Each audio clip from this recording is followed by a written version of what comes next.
खाड़ी, ठीक है, ये आपको पता है।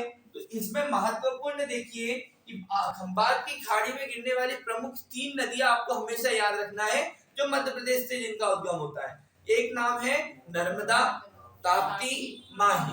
ये 3 नदियां खंबात की खाड़ी में गिर रही है, इनका उद्गम मध्य प्रदेश से ही हो रहा है। तो अरब सागर की ओर गिरने वाली यानी कि अरब सागर में गिरने वाली प्रमुख नदी में से एक नदी हमारी है नर्मदा नदी। कौन सी नदी? नर्मदा। अब आप देखिए कि मैंने आपको पहली की कक्षा में बताया कि जो एक पहाड़ी है जिसका नाम है विंध्याचल पर्वतमाला। कौन सी पर्वतमाला?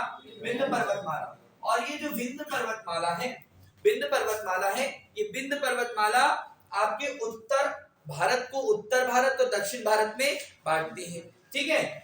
यहाँ पर याद रखना, इसका एक अर्धचंद्राकार भाग क्या नाम कहलाता है? मैकाल। हाँ, मैकाल पर्वत कहलाता है। और इस मैकाल पर्वत से ही कौन सी अमरकंटक स्थित है? मैकाल पर्वत में कौन है? अमरकंटक। तो अमरकंटक जो है, इस अमरकंटक से एक नदी का उद्गम होता है, वह नदी है आपकी नर्मदा, ठीक है। नर्मदा नदी जो पूर्व दिशा से कहां बहती है बेटा? पश्चिम दिशा की ओर बहती है। और महत्वपूर्ण प्रश्न ये है कि ये नदी विंध्य पर्वत श्रेणी और एक नदी सतपुड़ा पर्वत श्रेणी के मध्य बहती है। ऊपर वाला भाग क्या है आकाश? ये है विंध्य पर्वत श्रेणी, विंध्य पर्वत या विंध्याचल पर्वतमाला, ठीक है। जो अभी हम खड़े होते हैं यहाँ सामने हमारे सेठानी घाट के सामने से हम देखते हैं कहीं के जो पर्वत हमें दिखाई देते हैं श्रृंखलाबद्ध, वो पर्वत जो है वो क्या है? विंध्याचल पर्वत श्रेणी है, ठीक है। तो ये विंध्य पर्वत श्रेणी और उसके नीचे क्या है? इटारसी के आगे, हम जब इटारसी के आगे बढ़ते हैं बैतूल की तरफ जाते हैं तब एक पर्वत श्रेणी आती है, उसका नाम क्या है? सतपुड़ा पर्वत श्रेणी। और ये सतपुड़ा पर्वत श्रेणी में भी एक अलग अलग है कि 7 श्रेणियां हैं, राजपीपला, महादेव और मैकाल। तो यहाँ नर्मदा नदी पूर्व से पश्चिम की ओर बहती है। कितनी लंबाई है? तो अगर हम लंबाई की बात करें तो लंबाई अगर इसकी देखें तो 1312 किलोमीटर है, जिसमें एमपी में कितनी है? 1077 किलोमीटर एमपी में ये बहती है। नर्मदा नदी का पूरा कुल बहाव क्षेत्र यदि देखें तो 98,795 वर्ग किलोमीटर, लगभग इससे अधिक भी हो सकता है लगभग, लेकिन यहाँ पर डिजिट आपको इतनी याद रखना है 98,000। तो 98,000 वर्ग किलोमीटर क्षेत्र में इसका बेसिन है। नर्मदा नदी मध्य प्रदेश में बहती है क्या? हाँ। और महाराष्ट्र में बहती है और किस राज्य में बहती है? गुजरात में बहती है। नर्मदा नदी किन किन राज्यों में बहती है? मध्य प्रदेश, महाराष्ट्र और गुजरात। नर्मदा नदी की एक विशेषता आपको याद रखना है ये भी कि नर्मदा नदी विंध्य और सतपुड़ा के मध्य बह रही है, मतलब ये भ्रंश घाटी में बहती है। कौन सी घाटी में बहती है? भ्रंश घाटी में बहती है, ये आपको ध्यान रखना है। कौन सी नदी? नर्मदा, ठीक है। अब देखो कि इस नदी कहां पर जाकर मुहाना है इसका? तो खंबात की खाड़ी में, माने अरब सागर में। और खंबात की खाड़ी में ये कहां पर जाके गिरती है? तो भड़ूच के किनारे, भड़ूच के किनारे या भड़ोच के किनारे, आपको ये ध्यान रखना। ये कहां पर है? ये है गुजरात में। भड़ूच कहां पर है? मतलब ये कौन सा क्षेत्र है? ये राज्य कौन सा है? गुजरात, ठीक।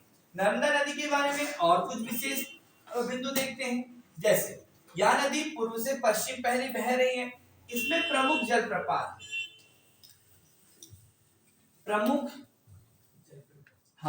जलप्रपात देखो, हम नर्मदा नदी के ऊपर स्थित प्रमुख जलप्रपात को देखते हैं। तो प्रमुख जलप्रपात में जैसे ही हम अनूपपुर जिले से आगे बढ़ते हैं, मैंने आपको उद्गम बताया अमरकंटक, अमरकंटक से उद्गम है। किस जिले में आता है अमरकंटक? अनूपपुर जिले में। तो अनूपपुर से जैसे ही आगे बढ़ते हैं तो अनूपपुर में 2 जलप्रपात यहाँ इनको देखने को मिलते हैं। क्या नाम है बेटा? एक है कपिल धारा है ना, और दूसरा है दुग्ध धारा। कौन सा बेटा? दुग्ध धारा, कपिल धारा, ठीक है। दुग्ध धारा और कपिल धारा कहां पर है बेटा? अनूपपुर में।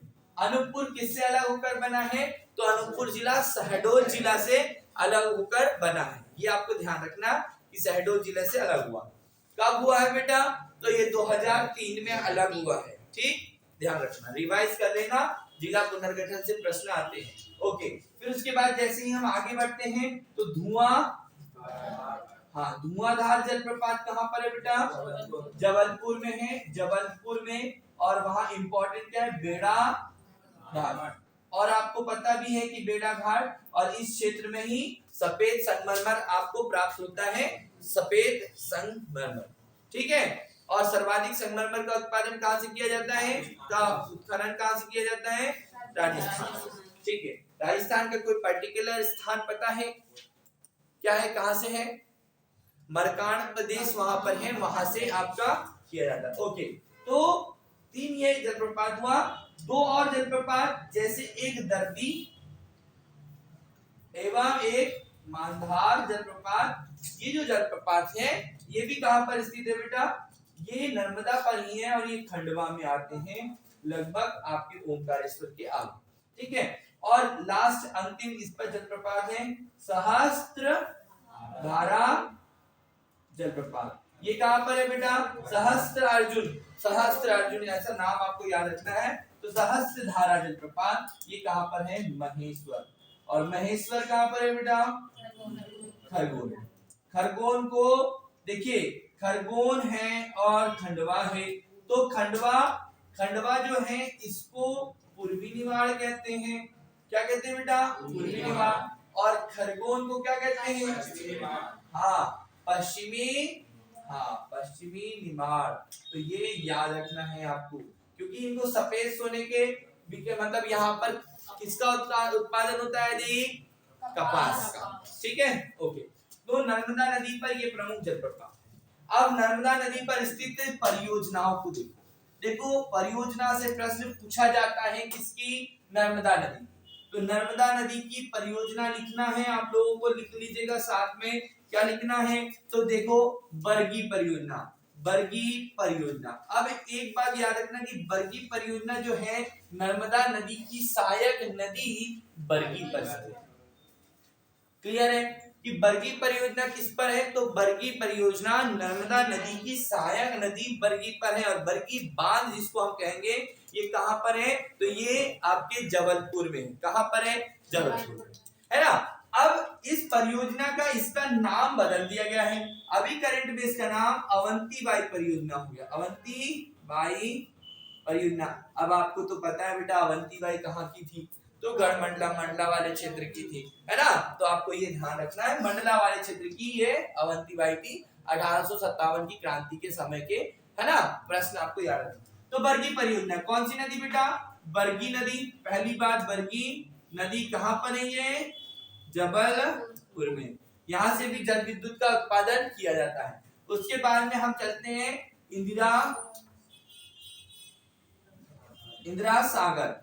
इंदिरा सागर बांध नाम सुना है आप लोगों ने। इस इंदिरा सागर बांध को क्या कहा जाता है? पुनासा बांध भी कहा जाता है। क्या नाम से? पुनासा बांध भी कहा जाता है। यहां से भी जल विद्युत का उत्पादन किया जाता है। किससे बेटा? इंदिरा सागर बांध से भी जल विद्युत का उत्पादन किया जाता है। अब इंदिरा सागर बांध लगभग 1000 मेगावाट से अधिक विद्युत उत्पादन की जाती है जल। अब यहाँ पर इंदिरा सागर बांध के बारे में आपको ध्यान रखना है कि इसे 2006 में राष्ट्र को समर्पित किया गया। ठीक है, इंदिरा गांधी ने इसकी नींव की रखी थी 1984 के लगभग में, है ना। तब यहाँ पर इंदिरा सागर बांध बनाया गया। इसका एक क्वेश्चन पूछा जाता है कि एक हरसुद नाम का बहुत ही पुराना शहर था यहाँ का, तो ये इस इंदिरा सागर बांध में पूरी तरह से डूब गया, हरसुद। ठीक है, याद रखना इंदिरा सागर बांध। इंदिरा सागर बांध कहां पर है? नर्मदा नदी पर है। और आपके कहां पर है? खंडवा। पुनासा कहां आ रहा है? खंडवा जिले में आता है इंदिरा सागर बांध, है ना। और इंदिरा सागर बांध के एक भाग में हनुमंतिया टापू है बेटा। ये बहुत ही इंपॉर्टेंट है। हनुमंतिया टापू बहुत फेमस है पर्यटक क्षेत्र के लिए, है ना, बहुत फेमस है। आप यहाँ पर जाओगे तो ऐसा अनुभव करेंगे जैसे आप सिंगापुर, फॉरेन किसी कंट्री में आप गए हो, द्वीप वाली कंट्री में आप गए हो, ऐसा यहाँ पर वो बनाया गया है। हनुमंतिया टापू पर बना है हनुमंतिया, बहुत ही पर्यटक स्थल, जो कि सागर का पश्चिम भाग है, तो इंदिरा सागर वाले भाग पर ही। ठीक है बेटा, आगे इंदिरा सागर के बाद में आप इसकी योजना देखें तो ओमकारेश्वर है। तो आप जानते हैं ओमकारेश्वर किस जगह पर है, तो ओमकारेश्वर परियोजना लगभग 420 मेगावाट विद्युत का उत्पादन यहाँ पर हो रहा है। तो ओमकारेश्वर परियोजना ये भी कहाँ पर है, खंडवा में है। और खंडवा तो आपको पता ही है, ओमकारेश्वर 12 ज्योतिर्लिंग जो है, 12 ज्योतिर्लिंगों में से एक आपका कौन है, ओमकारेश्वर ज्योतिर्लिंग है। ठीक है, एक महाकालेश्वर ज्योतिर्लिंग है। और महाकालेश्वर ज्योतिर्लिंग के बारे में एक विशेषता क्या, यहाँ दक्षिण मुखी है। कौन से मुखी है, दक्षिण है ना, क्षिप्रा नदी के किनारे, ये याद रखना। तो ओमकारेश्वर खंडवा में स्थित है, याद रखना। ओके, इसी ओमकारेश्वर में शंकराचार्य की गुफाएं भी हैं। किनकी, शंकराचार्य की गुफा है ना, याद रखना। शंकराचार्य वे हैं जिन्होंने 4 मठों की स्थापना की है। ठीक है, याद रखना। 4 मठों में उत्तर में कौन सा मठ है, बद्रीनाथ, दक्षिण में श्रृंगेरी, पूर्व में पुरी और पश्चिम में द्वारका, याद। ओमकारेश्वर। फिर आता है महेश्वर परियोजना। महेश्वर परियोजना। अब ये महेश्वर कहाँ पर स्थित है, तो खरगोन जिले में स्थित है। जो हमने अभी यहाँ पर पढ़ा कि सहस्त्रधारा जलप्रपात जो है महेश्वर के निकट में है, खरगोन में, वहीं पर हम क्या बोल रहे हैं, महेश्वर परियोजना जल विद्युत परियोजना भी है। ये कहाँ पर है, नर्मदा नदी पर, खरगोन में है। अब देखो बेटा, महेश्वर में रानी अहिल्याबाई, जो महारानी अहिल्याबाई थी, उन्होंने महेश्वर के किले और बहुत बड़े घाट का निर्माण यहाँ पर किया था। ठीक है, जो होलकर वंश की शासिका थी, किसकी शासिका थी, होलकर वंश की शासिका थी कौन, अहिल्याबाई होलकर। ठीक है, तो महेश्वर परियोजना। ओके, अब यहाँ पर बहुत इंपॉर्टेंट परियोजना है, उसका नाम है सरदार सरोवर बांध या परियोजना। सरदार सरोवर बांध जो है ये 17 सितंबर 2017 को क्या हुआ, राष्ट्र को समर्पित हुआ। राष्ट्र को समर्पित कब हुआ बेटा, 17 सितंबर 2017। इस दिन मोदी जी का जन्मदिन आता है। किस दिन भैया, हमारे प्रधानमंत्री नरेंद्र मोदी जी का जन्मदिन 17 सितंबर। ओके, तो यहाँ पर ये आपको ध्यान रखना है। सरदार सरोवर परियोजना जो है एमपी एमएच प्लस लगाना, MP plus MH plus Gujarat plus Rajasthan, अर्थात मध्य प्रदेश, महाराष्ट्र, गुजरात, राजस्थान की संयुक्त परियोजना है। क्या है, संयुक्त परियोजना, सरदार सरोवर परियोजना। यहाँ से जल विद्युत का उत्पादन भी होगा, इसकी विद्युत की सप्लाई राजस्थान को की जाएगी, बाकी जो भी जल और अन्य चीजों की सप्लाई जो होगी वो मध्य प्रदेश, महाराष्ट्र और गुजरात को की जाएगी। तो ये आपको ध्यान रखना है, यह एक बहुत बड़ी परियोजना है। ठीक है, सरदार सरोवर परियोजना। इसका उद्घाटन वर्ष 1961 के लगभग में पंडित जवाहरलाल नेहरू द्वारा किया गया था। ठीक है, सरदार सरोवर परियोजना।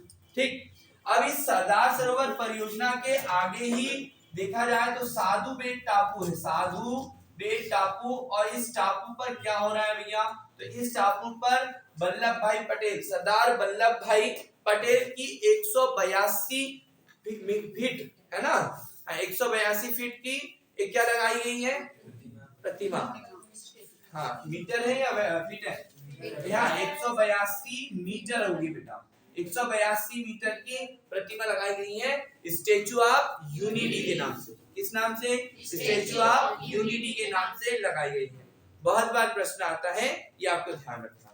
ठीक है, तो ये कहां पर, सरदार सरोवर। तो हमने नर्मदा नदी की जलप्रपात देख लिया, नर्मदा नदी के ऊपर परियोजना देख ली, नर्मदा नदी की सहायक नदियों को देखें। तो सहायक नदियां कितनी है बेटा, अमन कितनी है, तो सहायक नदी है, सहायक नदी 41। अब 41 है, तो उन 41 में दो तरीके से, एक है दाएं से और एक है बाएं से। तो बाएं से कितनी है, 19, और दाएं से 22 है, बाएं से 22 है और दाएं से 19 है। ठीक है, जिनमें प्रमुख हिरण है, हिरण, शेर, शक्कर, दूधी, ठीक है, चाय पत्ती भी है क्या, शक्कर है, दूध है, तो चाय पत्ती, चाय बन जाएगी आपकी, है ना। अदरक, ऐसा कुछ तो नहीं है ना। हाँ, तो हिरण, शेर, शक्कर, दूधी, तवा, है ना, और भी बहुत सारी नदियां हैं। तो इसकी प्रमुख 60 नदियां। ठीक, प्रश्न आता है आपका। तो हिरण और शेर, शक्कर, दूधी, तवा, पारना, ठीक है। आपका ये कौन सी नदी बताई थी मैंने यहाँ पर, बरगी, ये नदियां, इसकी किसकी 60 नदी है, नर्मदा। ठीक, नर्मदा नदी ज्वारनद मुख का निर्माण करती है। किसका निर्माण करती है, एस्चुरी का, ज्वारनद मुख का निर्माण करती है। ये महत्वपूर्ण है नर्मदा नदी के बारे में। तो नर्मदा मैया है, ठीक है, इन्हीं के तट के किनारे होशंगाबाद शहर अब नर्मदापुरम है।